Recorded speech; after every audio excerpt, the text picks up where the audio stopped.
उमज्ञातिमिरन्दस्य ज्ञानाञ्जनशलाकया चक्षुरुन्मिलितं येन तस्मै श्रीगुरवे नमः।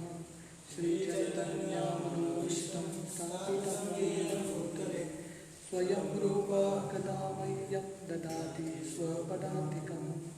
वन्देऽहं श्रीगुरो श्रीयुतापदकमलं श्रीगुरुं वैष्णवांश्च श्रीरूपं साग्रजातः सहगणा रघुनाथान्वितं तं सजीवं साद्वैतं सावधूतं परिजनाश्रीतं कृष्णचैतन्यदेवं श्रीराधाकृष्णपादान् सहगणा ललिता श्रीविशाखान्वितं च नमो विष्णुपादाय कृष्णप्रेष्ठाय भूतले श्रीमते भक्तिवेदान्त स्वामिति नामिने। नमस्ते सरस्वती देवे गौरवाणी प्रचारिणे निर्विशेष शून्यवादी पाश्चात्यदेशतारिणे वंशाकल्पतरुभ्यश्च कृपा सिन्धुभ्येव च पतितानां पावनेभ्यो वैष्णवेभ्यो नमो नमः। जय श्री कृष्ण चैतन्य प्रभु नित्यानंद श्री अद्वैत गदाधर श्रीवासादि गौर भक्तवृंद। हरे कृष्णा कृष्णा कृष्णा हरे हरे, हरे राम राम राम हरे हरे। हरे कृष्ण। तो हम भक्तितीर्थ महाराज के पुस्तक से चर्चा कर रहे हैं। ये जो अध्याय है उसका शीर्षक है एटीट्यूड ऑफ ग्रैटिट्यूड।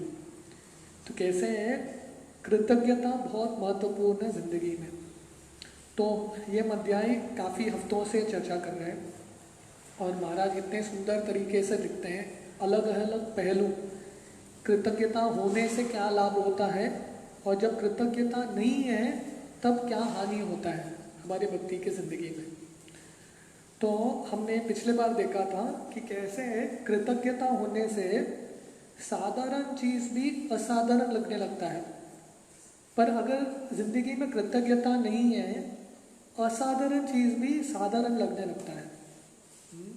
हरि नाम है, चरणामृत है, प्रसादम है, भक्तों का संग है, वो सब सादा लगता है जब हम उसके महत्व को नहीं जानते, हम कृतज्ञ नहीं हैं। जब तक हमको ये पता नहीं चलता कि भगवान ने बहुत कृपा करके हमको भक्ति करने का अवसर मिला है, तो जब हम उसके प्रति आभार रहते हैं और कृतज्ञ व्यक्त करते हैं, तब हम भक्ति के जो छोटे छोटे अंग हैं जो असाधारण नहीं है उसको साधारण नहीं समझेंगे और बहुत प्रेम से हम भक्ति करेंगे।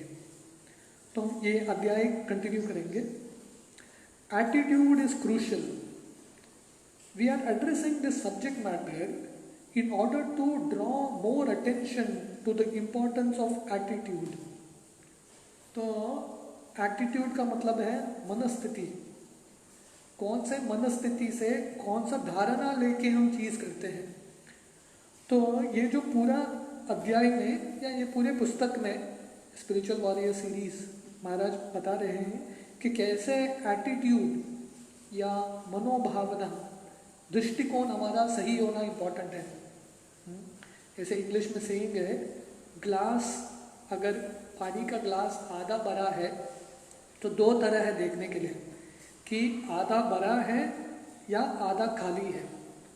हम कौन से हिसाब से देखते हैं उसके हिसाब से हमारी ज़िंदगी का अनुभव बनेगा। तो इसलिए एटीट्यूड बहुत इम्पोर्टेंट है।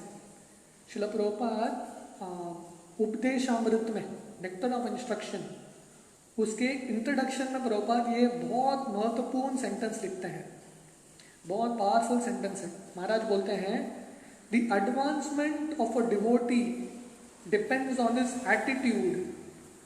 तो भक्ति में भक्त का जो एडवांसमेंट है किस पे निर्भर है, उसके एटीट्यूड पे, उसका मनोभावना जैसा है उस पे निर्भर है। इसलिए ऐसा हो सकता है कि दो तीन भक्त एक ही समय पे आते हैं, एक ही जैसा भक्ति कर रहे हैं बाहरी दृष्टिकोण से, पर अलग अलग लोगों का प्रगति अलग अलग होता है। क्यों? क्योंकि हमारे चित्त के ऊपर है, मनोभावना के ऊपर है। Our spiritual lives revolve around service and relationships, but attitude is even more important than just external service we render. बहुत महत्वपूर्ण है। हमारा आध्यात्मिक जिंदगी सेवा पे आधारित है और संबंधों पे आधारित है, साधना पे आधारित है। तो ये हमारा 3 S है भक्ति के मार्ग में, सेवा, साधना, संबंध, 3S। पर ये तीनों पे इससे ज़्यादा इम्पोर्टेंट है, ये तीनों इम्पोर्टेंट है, पर कौन से एटीट्यूड, कौन से मनोभावना, मनस्थिति के साथ हम 3 चीज़ करते हैं, उस पर निर्भर है कि हम कितना प्रगति करने वाले हैं। हम सेवा रोते रोते करेंगे तो हम प्रगति ज़्यादा नहीं करेंगे, थोड़ा बहुत करेंगे, ज़्यादा नहीं करेंगे। पर हम सेवा बहुत खुशी के साथ करेंगे, कृतज्ञता के साथ करेंगे, देखो मुझे इतना सेवा मिला है, जितने जन्म के बाद इतना सेवा मिल रहा है, तो वो भाव के साथ करेंगे तो प्रगति बहुत ज़्यादा होगा। इसलिए एटीट्यूड बहुत इम्पॉर्टेंट है। इंग्लिश में एक सेइंग है, your altitude in life depends on your attitude. Altitude का मतलब है हाइट, हम कितना ऊंचा जाएंगे जिंदगी में, किस पे निर्भर है, हमारे एटीट्यूड पे, मनोभावना पे। जैसे एक बलून होता है, लाल कलर का बलून है कि ब्लू कलर का बलून है, हर बलून हवा में जाता है। बलून के कलर पे निर्भर नहीं है कि हवा में कितना उड़ेगा, किस पे निर्भर है, बलून के अंदर कितना हवा है, गैस है, उस पे निर्भर है। तो इसलिए व्यक्ति कितना ऊंचा जाएगा भक्ति के मार्ग में, किस पे निर्भर है, उसका दृष्टिकोण कैसा है।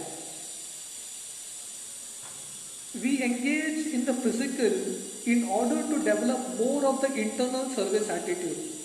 तो इसलिए सेवा का भावना, हम बाहरी दृष्टिकोण से कुछ कार्य करेंगे, वो क्यों कर रहे हैं, ताकि हम अंदर से सही सेवा का भावना उत्पन्न करें। If the practitioner lacks the proper attitude, he or she will achieve minimal results. तो अगर साधक है, उसके पास सही दृष्टिकोण नहीं है, सही मनस्थिति नहीं है, तो क्या होगा, उसका जो एडवांसमेंट है उतना ज़्यादा नहीं होगा। Although we may do so much, know so much and arrange so much, the Lord looks at the attitude. बहुत महत्वपूर्ण है। हम बहुत कुछ जानते होंगे या हम बहुत कुछ करते होंगे सेवा, पर भगवान क्या देखते हैं, भगवान कितना कर रहे हो वो देखते नहीं है, किस भावना से कर रहे हो वो देखते हैं। बाहर के लोग अचीवमेंट देखेंगे, अरे ये तो महान भक्त है, इसने बहुत बड़ा बड़ा मंदिर बांध लिया, ये कर लिया, वो कर लिया, ये बाहर के लोग इम्प्रेस हो सकते हैं, पर भगवान उससे इम्प्रेस नहीं होते। भगवान किस पे इम्प्रेस होते हैं, उसका अंदर का सेवा भावना कितना है, अपने लिए कर रहा है, मेरे लिए कर रहा है, कितना निस्वार्थ है, वो भगवान देखते हैं। इसलिए भगवान अंदर का हमारा चित्त को, मनोभावना को देखते हैं। इसलिए भक्ति के मार्ग में भगवान कौन से भक्त से प्रसन्न होते हैं, जिनका सही में अंदर से नम्र है। जैसे सुदामा का उदाहरण आता है, विदुर का उदाहरण आता है। हाँ, हालांकि सुदामा ने बहुत बड़ा बड़ा कृष्ण के लिए किया नहीं, पर भगवान ने देखा कि इसका मनोभावना बहुत अच्छा है, सेवा का भावना उसका अंदर से बहुत अच्छा है, इसलिए कृष्ण प्रसन्न हुए। It is the devotional attitude और consciousness that really penetrates the modes of material nature and all mundane duality. तो इसलिए हमारा भक्तिमय चित्त या भक्तिमय दृष्टिकोण, मनस्थिति, उस पर निर्भर है कि कितना हम यह भौतिक दुनिया के 3 गुणों से, बंधन से हम आगे निकल सकते हैं। तो जिसका मनस्थिति और अच्छा है, भावना और अच्छा है, वो और ज़्यादा प्रगति कर लेगा। He will fly very very higher. जैसे वो बलून का एग्जाम्पल है, जिसके अंदर वो गैस भरा है और बड़े मात्रा में, तो वो और उड़ेगा। तो अगर बलून के अंदर पानी भरा है, अंदर अगर होली में खेलते हैं ना, पानी डाल के फेंकते हैं, तो पानी भरा है तो बलून कहाँ उड़ने वाला है, उड़ेगा नहीं। वही बलून है, वही मटेरियल है, वही कलर है बाहर से, पर अंदर क्या है वो इम्पोर्टेंट है। एक हीलियम गैस होता है, हीलियम गैस डालेंगे और जल्दी उड़ता है बलून, क्योंकि हीलियम गैस बहुत लाइट है। तो वैसे ही जो हमारा अंदर का स्थिति है, मनस्थिति है, उस पर बहुत निर्भर है हम कितना उड़ने वाले हैं। When we do not have the proper mentality, we can even act mechanically lifetime after lifetime without getting the results. तो इसलिए अगर हमारा मनस्थिति ठीक नहीं है तो हम जिंदगी के बाद जिंदगी बाहर दृष्टिकोण से भक्ति करते रहेंगे, पर हमको रिजल्ट नहीं मिलेगा, जो पूरा रिजल्ट है वो मिलेगा नहीं।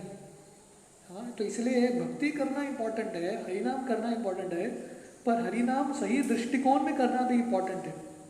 तो इसलिए चैतन्य महाप्रभु ने दृष्टिकोण हमको समझाया है। त्रिनादपि सुनी चैन तरोरेव सविष्णुना अमानिना मानदेन कीर्तनीय सदा हरि। तो चैतन्य महाप्रभु सिर्फ हरिनाम करो नहीं बोलते, हरिनाम कैसे करना है वो भी समझाते हैं। क्योंकि सिर्फ हरिनाम करेंगे, सही दृष्टिकोण के साथ नहीं करेंगे, सही मनस्थिति के साथ नहीं करेंगे तो प्रगति नहीं होगा। तो सही दृष्टिकोण भी इम्पोर्टेंट है।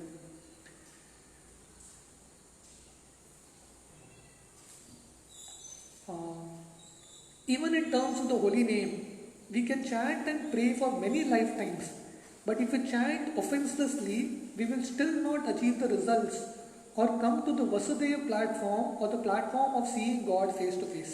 तो अगर हरिनाम भी जप करेंगे करोड़ों जन्म तक, पर हम अपराध के साथ जप करेंगे, तब क्या होगा, हम भगवान को साक्षात देख नहीं पाएंगे। वही हरिनाम है, पर बहुत समय लगेगा। We can perform so many sacrifices and rituals, but still not accelerate the purity of spirituality if we simply act out of the desire to acquire something from the Lord.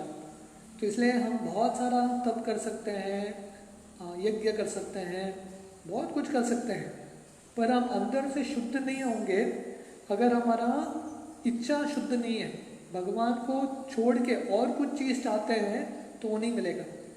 इसलिए हरिनाम क्या है, चिंतामणि। चिंतामणि का मतलब क्या है, तुम्हारे हर एक इच्छा को पूरा करेगा।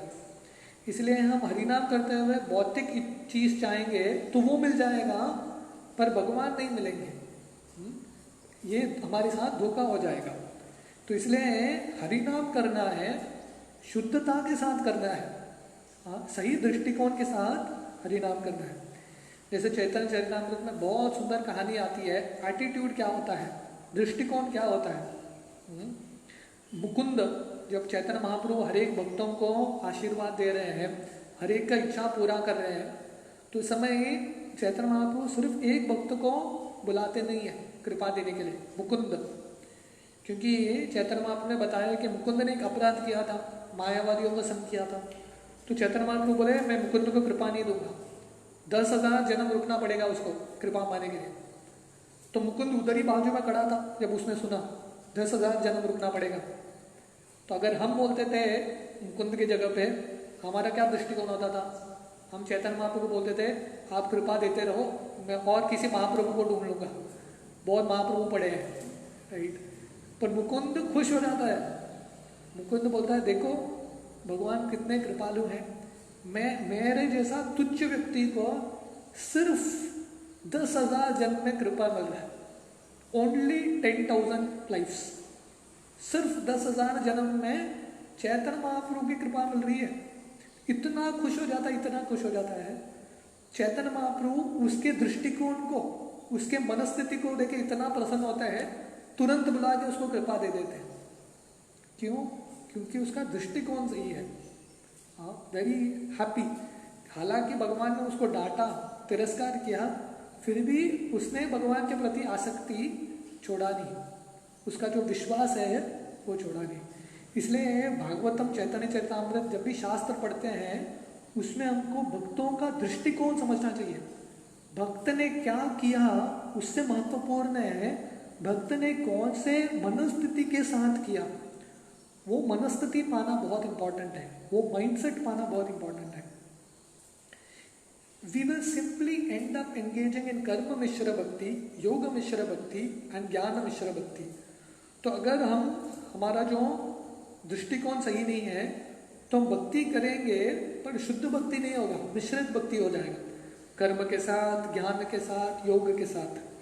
Although bhakti or devotion is included in these endeavors, it gets contaminated by jnana or an interest in knowledge, by yoga or an interest in mystic siddhi, or by karma and interest in fruitive results. तो ये जो मिश्र भक्ति है, ज्ञान मिश्र भक्ति, कर्म मिश्र भक्ति, योग मिश्र भक्ति, हालांकि इसमें भी भक्ति है पर ये पूरी तरह से शुद्ध नहीं है. ज्ञान पाने का इच्छा रहता है, मुझे बहुत बड़ा एक स्कॉलर बनना है, या योग पाने का इच्छा रहता है, मुझे अलग अलग सिद्धि चाहिए, मुझे प्रशंसा चाहिए, या मुझे कर्म, मुझे भोग चाहिए, इंद्रिय भोग. अगर ये सब कांक्षाएं हैं भक्ति करते हुए, वो सब मिलेगा हमको पर शुद्ध भक्ति नहीं मिलेगा. Consequently, the person's concerns simply revolve around their own desires. तो इसलिए भागवत शास्त्रों में श्लोक आता है, भुक्ति मुक्ति सिद्धि कामी सकले अशांत कृष्ण भक्त निष्काम अतएव शांत. तो जो भुक्ति मुक्ति कामी है, जो ज्ञान मार्ग में लगा है, कर्म मार्ग में लगा है, योग मार्ग में लगा है, हर कोई अपने बारे में सोच रहा है. जो ज्ञान मार्ग में लगा है वो सोच रहा है मेरा मुक्ति भी सोच रहा है, पर किसके बारे में सोच रहा है? उसके बारे में सोच रहा है. जो योग मार्ग में लगा है वो क्या सोच रहा है? मेरा सिद्धि, मुझे सफलता चाहिए, मुझे सिद्धि चाहिए, अपने बारे में सोच रहा है. जो कर्म मिश्र भक्ति कर रहा है वो भी अपने बारे में सोच रहा है, हाँ मुझे भोग चाहिए. पर सिर्फ भगवान का भक्त है जो निष्काम है, अपने बारे में नहीं सोचता, वो कृष्ण के संतुष्टि के बारे में सोचता है. Consequently, the person's concerns simply revolve around their own desires. They mainly care about what they will get from the Lord and what they will experience from the Shakti or energy rather than what they can offer to the Shaktiman or energetic. तो इसलिए जिसके पास मिश्र भक्ति है वो अपने बारे में सोचता है, उसका क्या देह रहता है, मुझे क्या मिलेगा भगवान से, मैं कौन से शक्ति की प्राप्ति करूं, ये सोचने के बजाय कि मैं शक्तिमान कृष्ण की क्या सेवा करूं, अपने बारे में सोचता है कृष्ण मेरे लिए क्या करेंगे.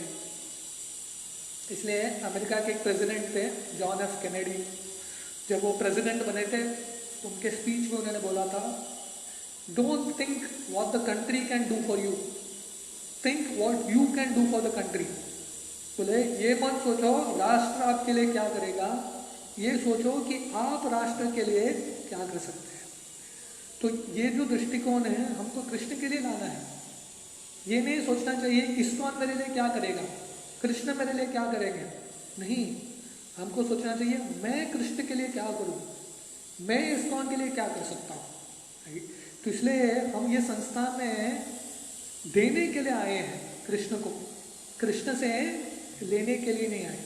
तो हम निस्वार्थ रूप से जब देते हैं कृष्ण को, हम जो सोच नहीं सकते उससे बहुत ज़्यादा मात्रा में हमको मिलता है. पर जब हम स्वार्थ से हमारे बारे में सोचते हैं तो हमको जो चाहिए उतना ही मिलता है.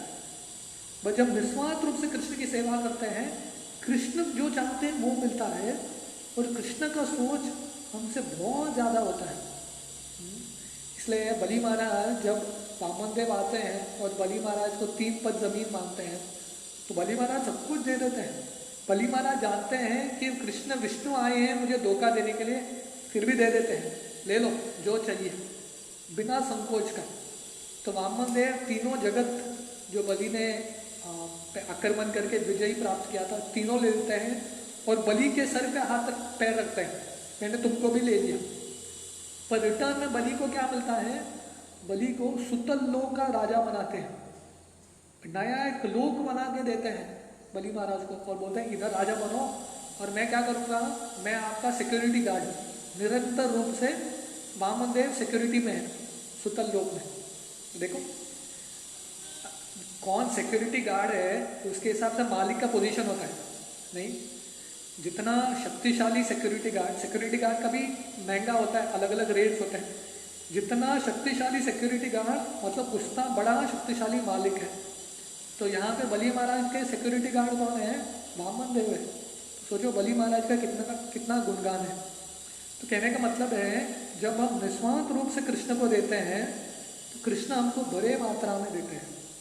The person will even associate with others in order to enhance their own personal plan. इसलिए जो स्वार्थी व्यक्ति है दूसरों के संग में भी आएगा पर हमेशा सोचतेगा इससे मुझे क्या मिलेगा. हमेशा उसका कैलकुलेशन चलता रहेगा.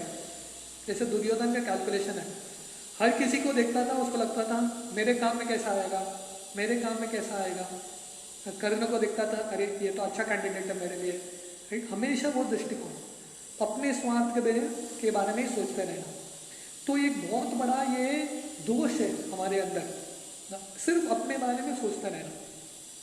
Unfortunately, when we come with this kind of mixed mode, the Lord helps us by giving us some hard love. तो इसलिए भक्ति के मार्ग में जब हम ऐसे मिश्रित भावना से आते हैं, भक्ति भी है, थोड़ा कर्म भी चाहिए, थोड़ा भोग भी चाहिए, थोड़ा इंद्र तृप्ति भी चाहिए, ये भावना के साथ जब आते हैं भगवान हमको प्रेम देते हैं. पर कौन सा प्रेम? हार्ड लव, थोड़ा कष्टमयी प्रेम, दर्द देते हैं भगवान. प्रेम से ही पर दर्द देते हैं.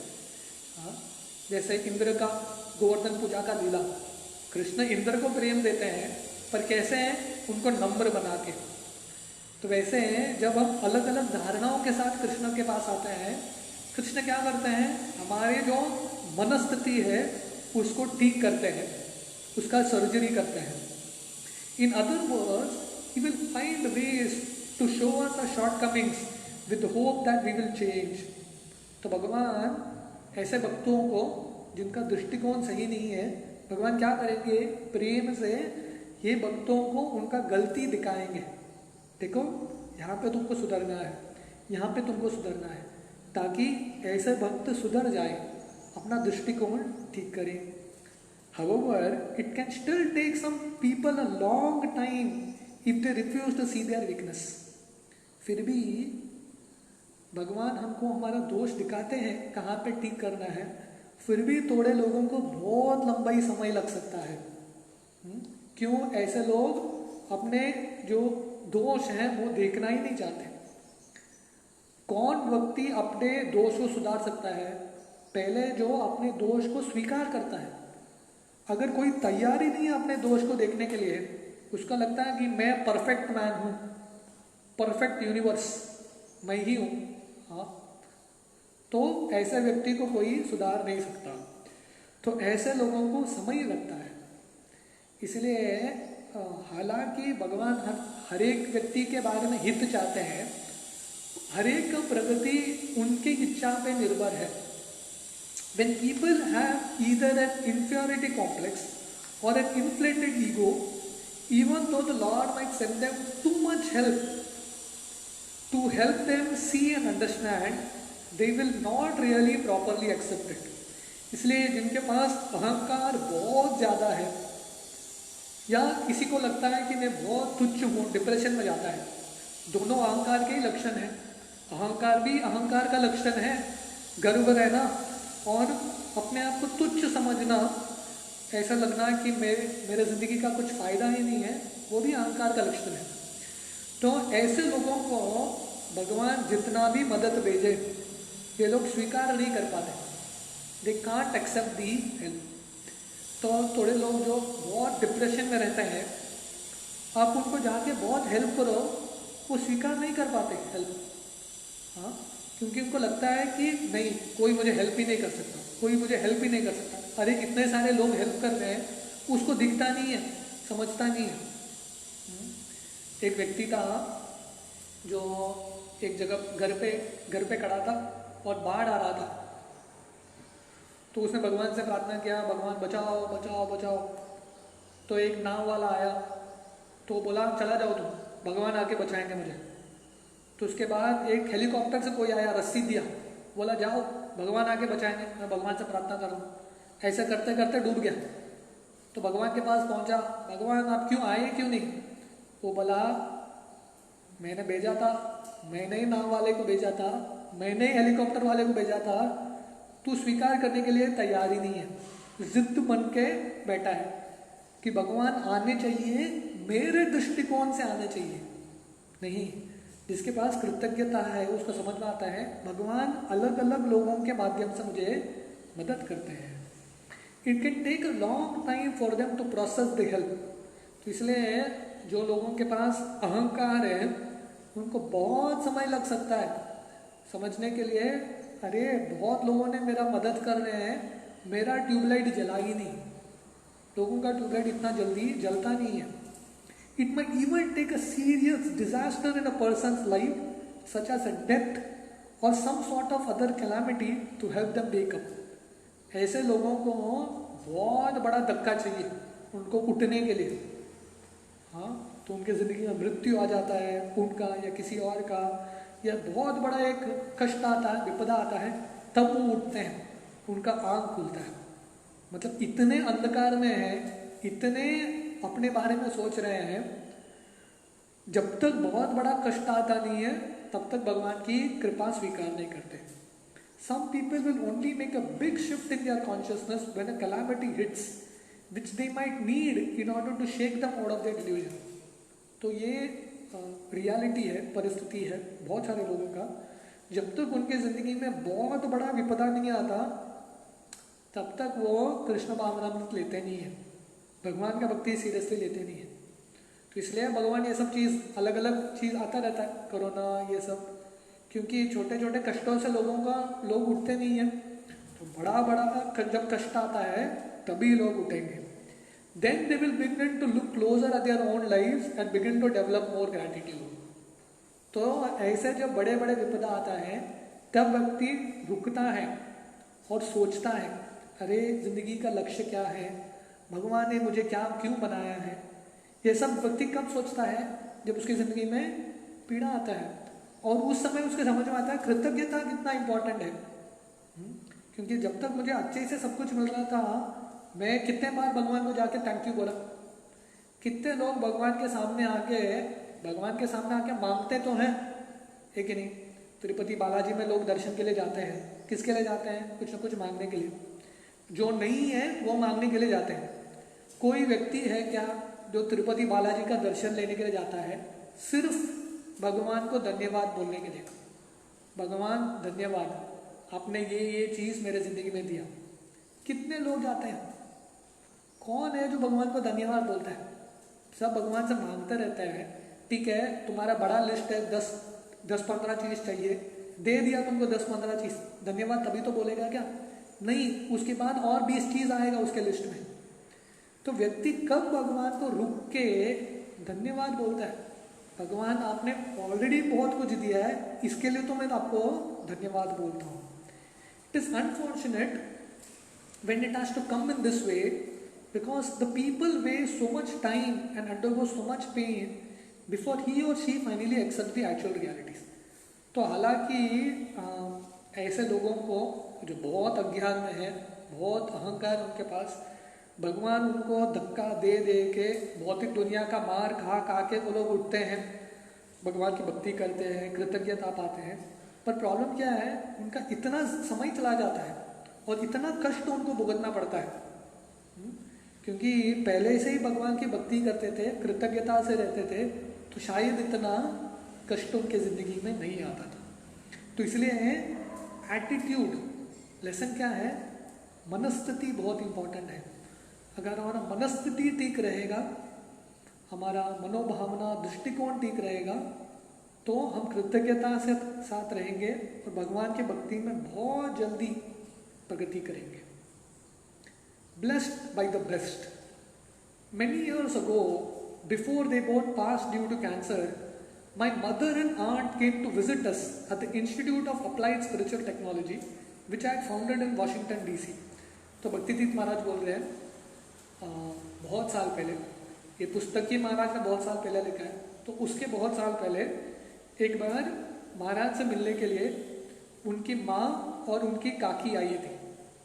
तो महाराज उस समय अमेरिका वॉशिंगटन डीसी में रहते थे और महाराज ने एक इंस्टीट्यूट शुरू किया था ये सब चीज़ लोगों को सिखाने के लिए, कैसे कृतज्ञता से रहना है, कैसे भगवान को धन्यवाद बोलना है, कैसे भगवान हमारी ज़िंदगी में भक्ति में स्पिरिचुअलिटी लाना है। जो बाहर के लोग हैं उनको महाराज प्रेरणा देते थे अच्छे बनने के लिए। तो उन्होंने एक इंस्टीट्यूट शुरू किया था, institute for applied spiritual technology. तो वहाँ पे उसकी माँ और काकी मिलने के लिए आए थे। My aunt had an amazing way of responding to people. तो महाराज याद करते हैं उनके जो काकी है उनके पास एक बहुत अच्छा दृष्टिकोण था, बहुत अच्छा तरीका था जिससे वो लोगों के साथ संबंध करती थी, इंटरेक्ट करती थी।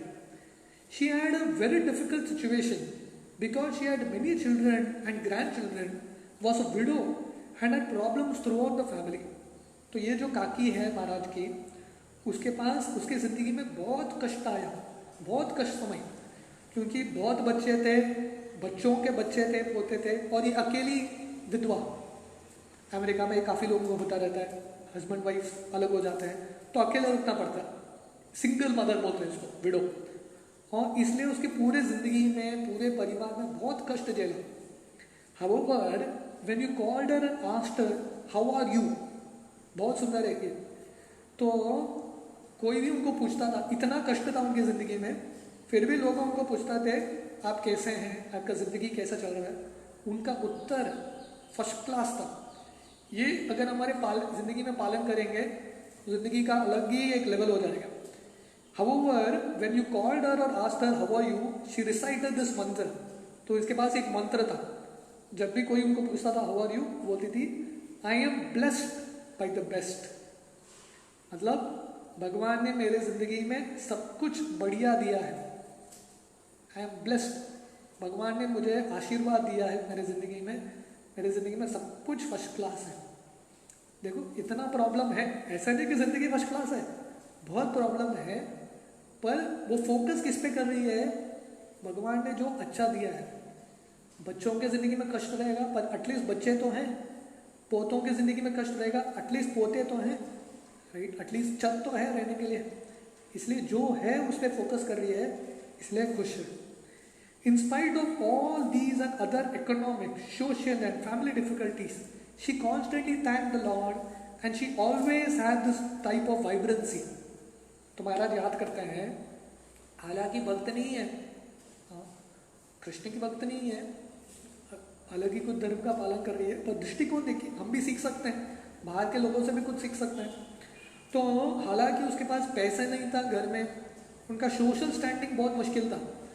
महाराज और उनका पूरा परिवार एफ्रो अमेरिकन, मतलब निग्रो कम्युनिटी, अफ्रीकन कम्युनिटी के, तो इन लोगों को अभी भी आज के डेट में भी अमेरिका में उतना रिस्पेक्ट नहीं होता कलर के, स्किन के कलर की वजह से।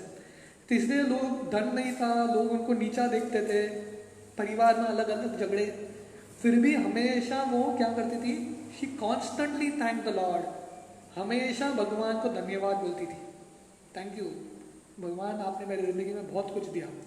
इसलिए उसके पास एक वाइब्रेंसी था, जिंदगी था। जो लोग अपने कष्टों के बारे में सोचते रहते हैं तो उनका शक्ति निकल जाता है जिंदगी का।